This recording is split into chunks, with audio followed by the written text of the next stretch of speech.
السلام علیکم ناظرین۔ عقل مند شہزادہ کہتے ہیں ایک شہزادہ اپنے باپ کے مرنے کے بعد تخت حکومت پر بیٹھا تو اس نے حاجت مندوں کی امداد کے لیے اپنے خزانے کے دروازے کھلوا دیے۔ جو شخص بھی سوالی بن کر آتا شہزادہ اس کی ضروریات کے مطابق اس کی امداد کرتا۔ نئے بادشاہ کا یہ رویہ دیکھا تو ایک روز وزیر نے مناسب موقع دے کر خیرخواہی جتوانے کے انداز میں کہا کہ حضور والا پہلا بادشاہوں نے یہ خزانہ بہت توجہ اور دانشمندی سے جمع کیا ہے، ایسے یوں لٹانا یا لٹا دینا مناسب نہیں۔ بادشاہ کو کسی وقت بھی خطرات سے غافل نہیں ہونا چاہیے۔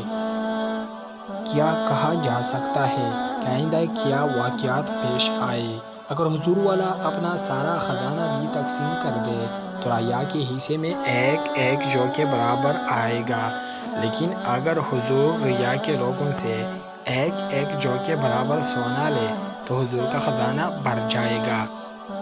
بظاہر یہ بات بہت خیرخواہی کی تھی، لیکن شہزادے کو بالکل پسند نہ آئی اور اس نے کہا، خدا نے مجھے اپنے فضل سے ایک بڑی سلطنت کا وارث بنایا ہے، میرا یہ کام نہیں کہ مال جمع کرنے کی دہن میں لگ جاؤں۔ بادشاہ کا فرض رعایا کو خوشحال بنانا ہے، خزانے پر سام بن کر بیٹھنا نہیں۔ قارون ہوا ہلاک خزانوں کے باوجود، نوشیروان ہے زندہ وہ جاوید عدل سے، ڈبے میں ہے گربند تو بے فیض